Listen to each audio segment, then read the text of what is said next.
शेर जंगल का सबसे खतरनाक और सबसे बड़ा शिकारी है। अपनी ताकत और साहस के कारण ही शेर को जंगल का राजा माना जाता है। यही कारण है कि जितनी कहानियां शेर के बारे में कहीं और सुनी जाती है, उतनी शायद ही किसी दूसरे जानवर के बारे में सुनने में आती है। हमने बचपन से ही शेर की कहानियां सुनी और पढ़ी है। एक जंगल में एक शेर रहता था।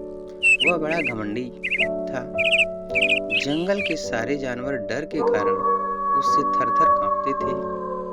एक दिन जंगल की सैर पर निकला। रास्ते में उसे एक खरगोश मिला। शेर ने खरगोश से पूछा, बताओ जंगल का राजा कौन?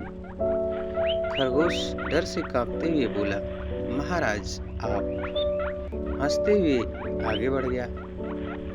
रास्ते में शेर को हिरण मिला। शेर ने हिरण से वही सवाल किया, बताओ जंगल का राजा कौन? हिरण ने डरते हुए जवाब दिया, महाराज आपके अलावा और कौन हो सकता है?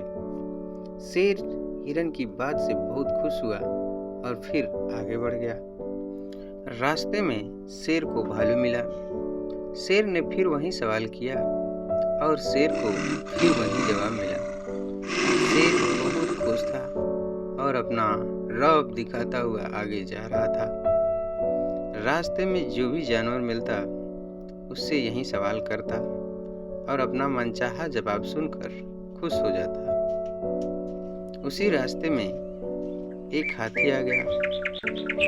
तभी रास्ते में शेर को हाथी मिला था। शेर ने हाथी से पूछा, बताओ जंगल का राजा कौन? हाथी पहले से ही किसी बात पर गुस्सा था। शेर की बेतुकी बात सुनकर उसे और अधिक गुस्सा आ गया और हाथी ने अपनी सूंड से शेर को फंसाया और ऊपर उछालकर पटक दिया। अब हाथी ने शेर से पूछा, अब बताऊं जंगल का राजा कौन? हाथी से पिटाई खाकर शेर को बहुत दर्द हो रहा था। शेर बोला, नहीं हाथी भाई, मुझे अपनी ताकत का बहुत घमंड था। अब मैं समझ गया कि हर जगह अपनी एकड़ी नहीं दिखाना चाहिए। इस कहानी से हमें यह शिक्षा मिलती है। शेर और हाथी की इस कहानी से हमें यह शिक्षा मिलती है कि अपनी ताकत का घमंड कभी नहीं करना चाहिए।